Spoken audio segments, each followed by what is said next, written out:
Thanks, Emily. We have been following the story of Abraham, and we've gone through Abraham, his son Isaac, and now we embark on this story with Jacob and Esau. Actually, as you follow those stories, the Bible spends quite a bit of time on Abraham, and then Isaac, very small kind of window, and then Jacob and his son Joseph, we spend quite a long time in the Bible unpacking it. For this series, we're going to kind of finish at the end of Jacob and not jump into Joseph just yet. We'll do that next year. But at the moment, just 2 weeks we're going to spend on thinking about this drama between Jacob and Esau. It's a great drama. It's a great story. It's got all the elements of a great story. It starts off with a dramatized pregnancy, right? Like you imagine this story. There's no ultrasound, right? So Rebecca doesn't know that she has twins, but she can feel that she has twins. And the story tells us that Rebecca eventually asked the question that every pregnant mum eventually asks. The question is, why is this happening to me? That's the question, to which the dad says, well, when a mummy and a daddy love each other very much, you get pregnant. That's how it works. She asked the question that everyone might ask when they're pregnant, why is this happening to me? But she hears the answer no pregnant woman ever wants to hear. The answer is, actually, there's a war of two nations happening in your womb. And she says, that's what it feels like. A war of two nations happening in the womb. What's crazier is when the babies are born, she sees the thing I think every mum never wants to see. You catch that? This is the story. The first one was very red at birth. Oh, that's pretty normal. And covered with thick hair like a fur coat. There's a child that only a mother could love, I think. That's the child that when you see it, you go, yeah, it's a cute puppy. Child. It's very strange. To make things worse, they give Esau a name just to make sure, if you haven't noticed he's hairy, they just make sure you know that, he's named after hair. So there's a little footnote in our Bibles that says Esau sounds like the word hair. Lovely, right? You're born as a hairy child and your parents say, it's like you're born as a hairy child, so your parents decide to call you Harry or something like that. And you're like, as if I don't have it hard enough at school already to call me Harry, or like Bear Grylls to be called Bear. That's the impression we get. It doesn't seem that helpful to poor Esau, that he is both hairy and called hairy. It's not much better for Jacob. They're twins, so he comes out very soon after, we're told. So soon after that he's hanging on to Esau's heel. This is a wrestle of who's going to be the firstborn, and he's like trying to pull him back in on the way out. But he comes out soon after, gets another unhelpful name. We're told in the footnotes that his name sounds like heel, but there's another play on words that sounds like deceiver. Lovely, right? You're being called by your parents a name that sounds like deceiver. It's like you imagine someone who's, known for thievery, and they're called Robert Banks, because they rob banks. Yep. Or someone who's like just really deceptive, and they get called Lou Cyril Fur, known as Lucy Fur. Kids have it hard enough with bad names, and you want to be careful about that. The legend has it that the guy called Thomas Crapper made the flushable toilet famous. I don't know if that's true, and if it is true, I don't know if the word was named after him or the other way around. Jet, our son's stomach doctor, her last name is Poopy. She is Dr. Poopy. She asks for a lot of stool samples. It's possible we're pronouncing it wrong, which is awkward, but it looks like it says Poopy. That's her name, the stomach doctor. It's unfortunate, right? I mean, maybe that's destiny. You've got your job decided for you. Names are important, and it's difficult, and we get this real strong tie to who these guys are, tied right through to what their names are. But even their whole character, even their whole picture, I mean, if you were writing this as a modern story, the characters are almost too predictable, right? Esau, we're told, is kind of a man's man. He's the macho guy. Look at the words we're told. Verse 27, he became a skillful hunter. He was an outdoorsman. So we get this picture of this big, hairy, man's man guy. When he, to get a beard, he just kind of, and he's got a beard just like that. That's the picture we get of Esau. And Jacob is like the exact opposite. We're told he was, verse 27, the second half, Jacob had a quiet temperament. He's the book reader. He's the artist. He's the chef. That's the kind of picture we get from these guys. And it's all tied up in their birth order, what order they were born in.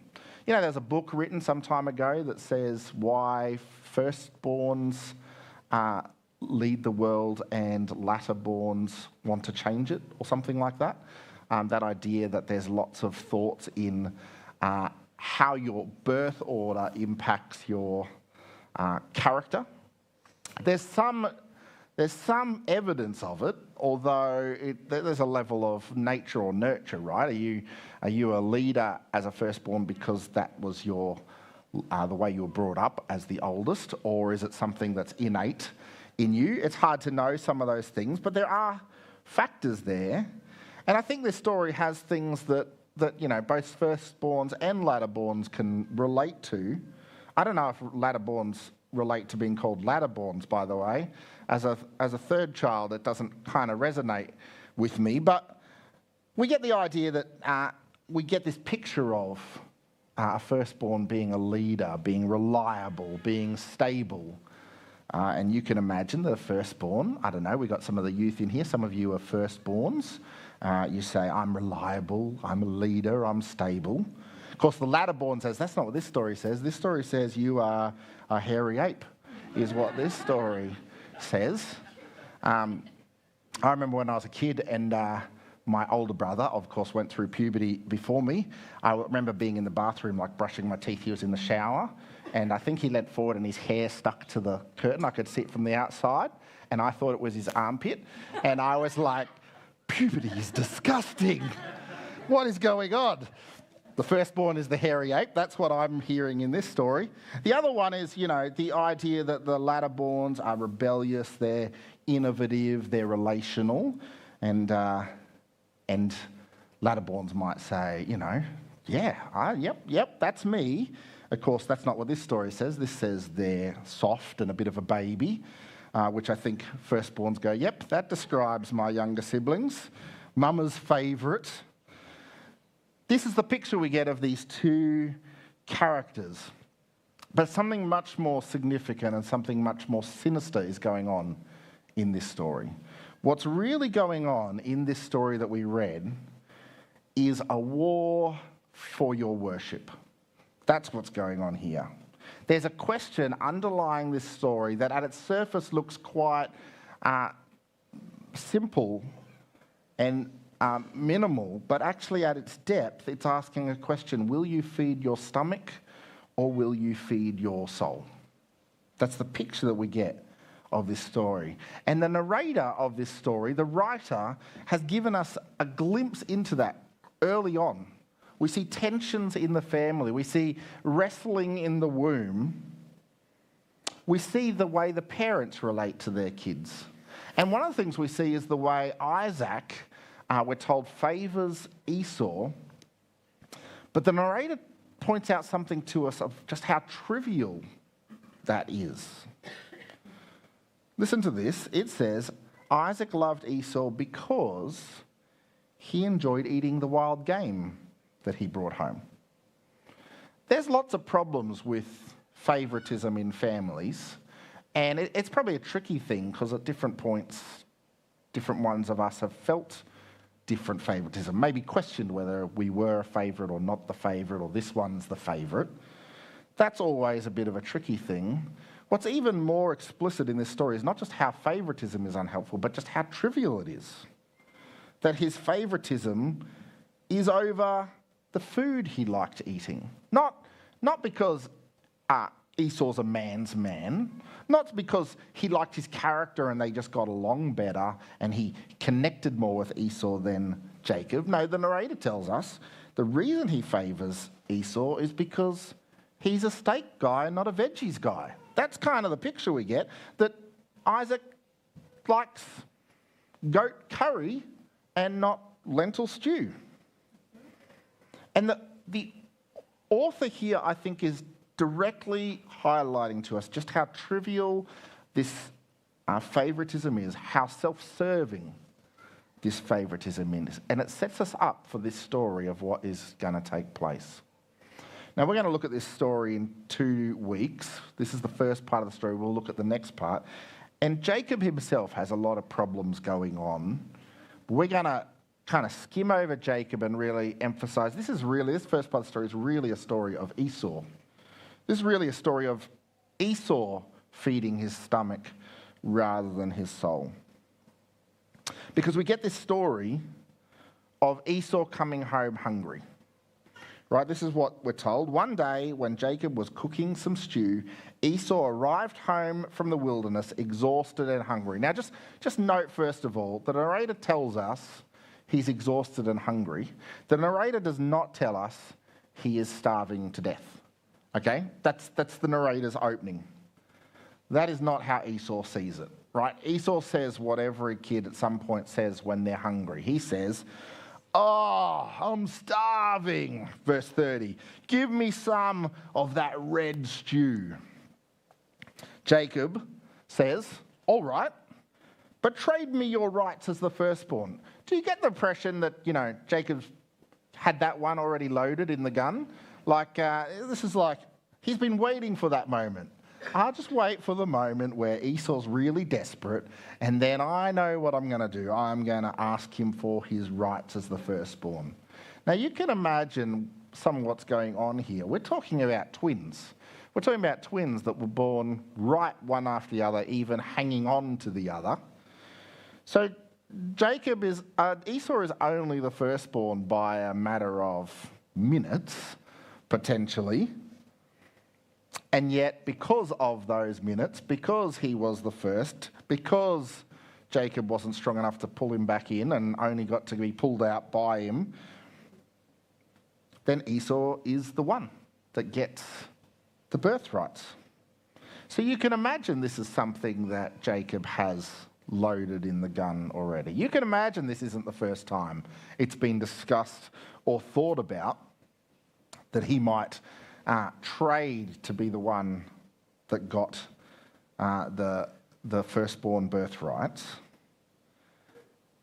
And of course, Esau pushes it home. He's like, "Look, I'm dying of starvation," he says.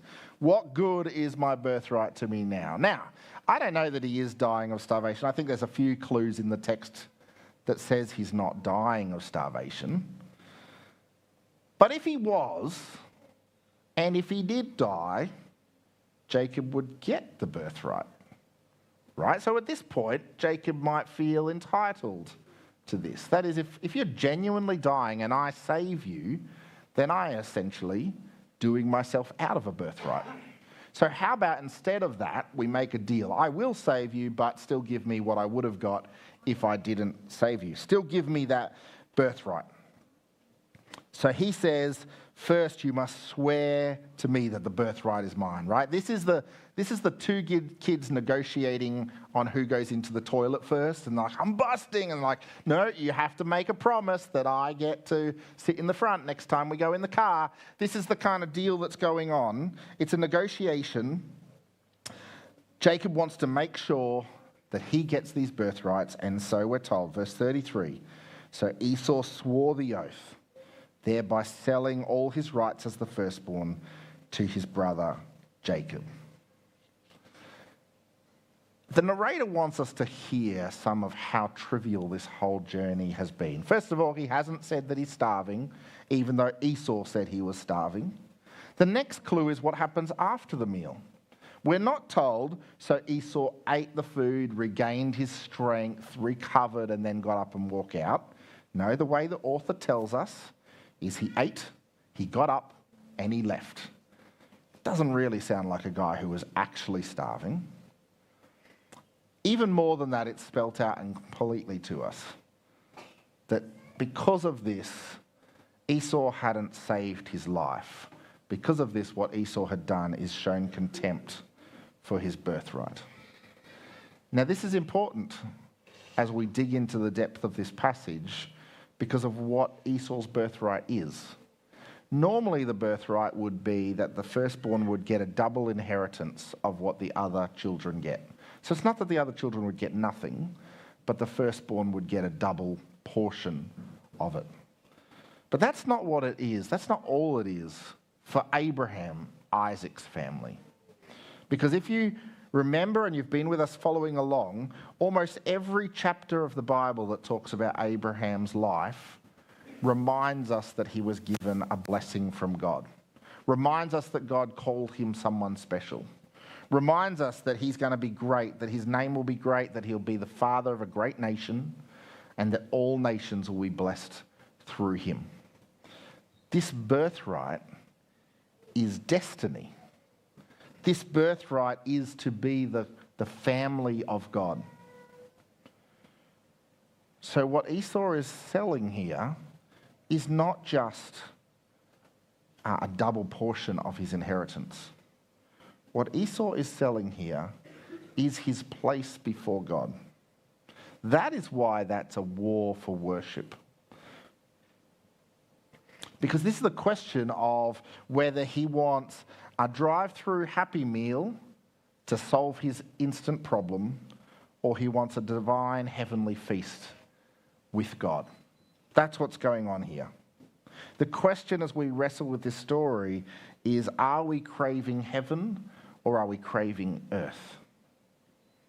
Is this seeking God's blessing or is this filling our belly? And that, while this story on its surface feels quite trivial, is a significant question for us.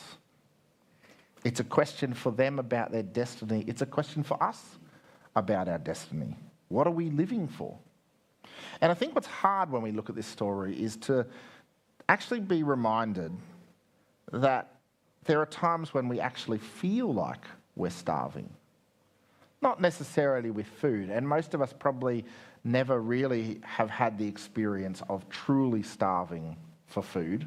Truly our life is on the line because of food. But there's many things in life that we might feel like we're starving, like we need it, and if we don't get it, we will die. I mean, thinking particularly for some of you younger people with us today, I think there's certain points in your life where you might really feel the desperation of something that you want. There's moments in your life where the relationship that you desire with someone feels like it is your all, it's consuming. It's why so many love songs and heart-breaking songs are written around young people, because it's such an all-encompassing thing. You feel like, if I don't have this, I will literally die. Or anger in a situation that's so overcoming that we can't control ourselves, that we crave the desire to get back at someone or to find a way to hurt them, to gossip, to tear apart other friendships so that friends will connect with us and not them. Or other moments where just being in the moment feels like it's everything. Feels like connecting with our friends and doing the thing our friends are doing, no matter how much consequences there might be on us, it can be like starving, can't it? It can be all-consuming and blur our vision, where we start to focus less on heaven and more on earth. And it's not something that just ends in your teenage years.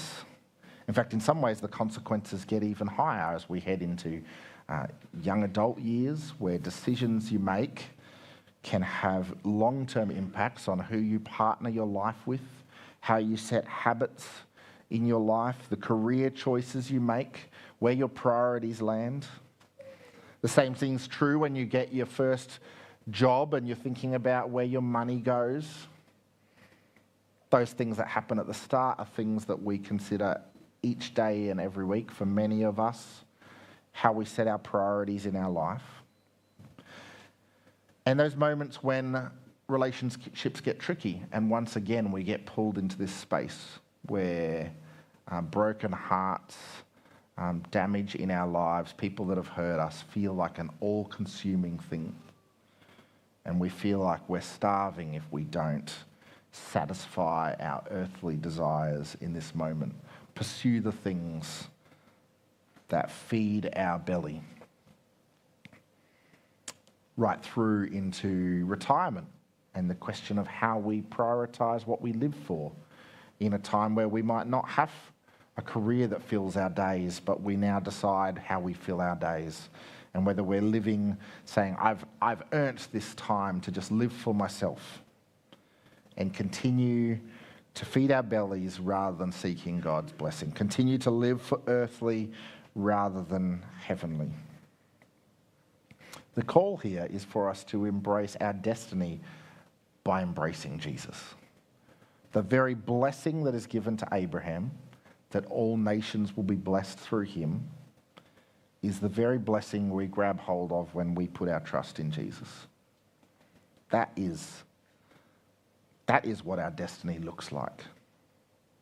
We get a very similar story with Jesus. You might remember the story of Jesus when he is tempted in the desert. We're told for 40 days he fasted. I mean, I think after 40 days, the words "I'm starving" probably fit in that category. It's a pretty significant thing. And Satan uses that moment while he is hungry to tempt him to rest on himself and on Satan rather than on God. This is what happens. This is in Matthew 4. During that time, the devil came and said to him, "If you are the Son of God, tell these stones to become loaves of bread." And Jesus, in that moment, unlike Esau, doesn't rest on something other than God, but points his heart to God. And he says, no, the scriptures say, people do not live by bread alone, but by every word that comes from the mouth of God.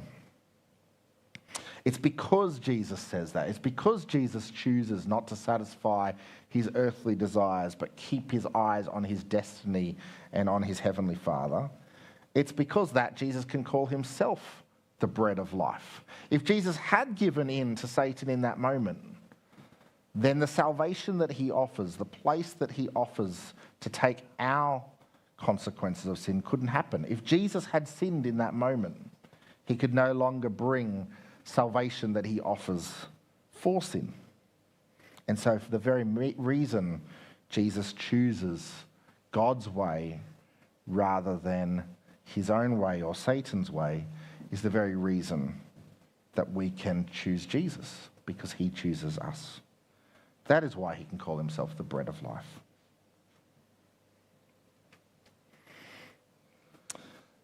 Often this is not just a moment where we choose right or wrong.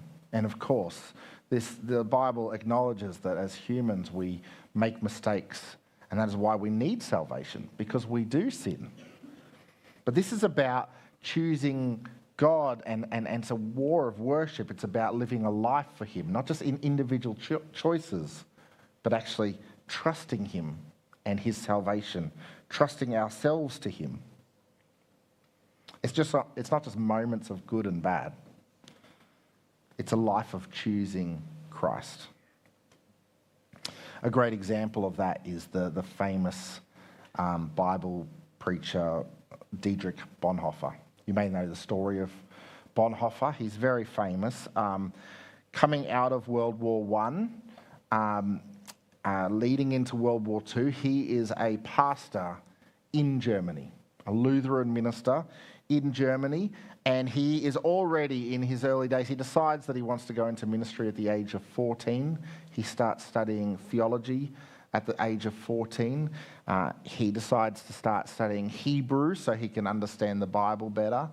I didn't even choose to study Hebrew at the age of 40, let alone 14. He has a heart for God, and early in his ministry, he starts speaking out against some of the unhelpful things he sees happening in Germany. He starts speaking out against the rising Nazi regime. He has an opportunity to go to London and study and work, and he has an opportunity to go to America and study and work. He does that right up until the start of World War II, at which point he says, I can't be in the United States while my people in Germany are being crushed by the Nazi regime, and I need to go speak and minister to them. And so at the start of World War II, Bonhoeffer, who didn't want to fight for Germany, went to Germany to work as a minister in a church there.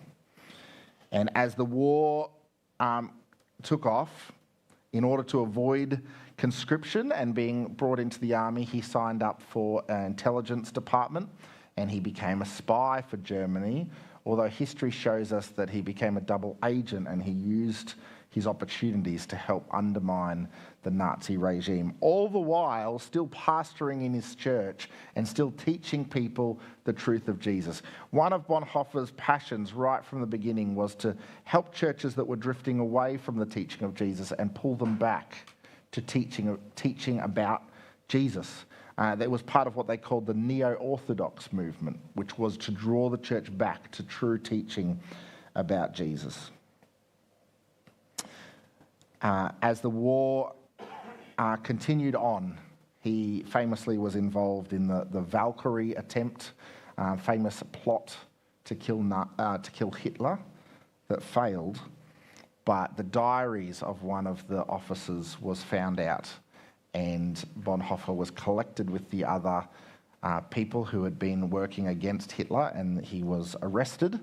And as the war wound up in the final year of World War II, where Germany had already lost and it was just the final bits of the war, he was executed as a traitor to his country.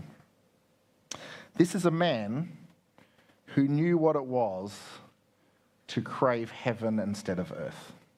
This is a man who had all the opportunities to try to fly under the radar, and he could have stayed in America where he would have been safe to preach about Jesus. And instead he chose what he felt like was his destiny to seek God and point others to God, even in the most costly place. And he writes in one of his books about what he calls costly grace. That is the cost of following Jesus. This is what he says. He first talks about cheap grace. This is what he says. Cheap grace means grace that is sold on the market like cheap kitchen utensils. Cheap grace is preaching of forgiveness without requiring repentance. It's baptism without discipline. He's saying cheap grace is something when someone just says I'm a Christian, but actually it means nothing. When they just do Christian things, but actually it's not a transforming thing in their life. That's what Bonhoeffer calls cheap grace. He points us to what he would call costly grace. This is what he says. Costly grace is the treasure hidden in the field. For the sake of it, a man will go and sell all that he has. Costly grace is the gospel, which must be sought again and again. Such grace is costly because it calls us to follow Jesus Christ.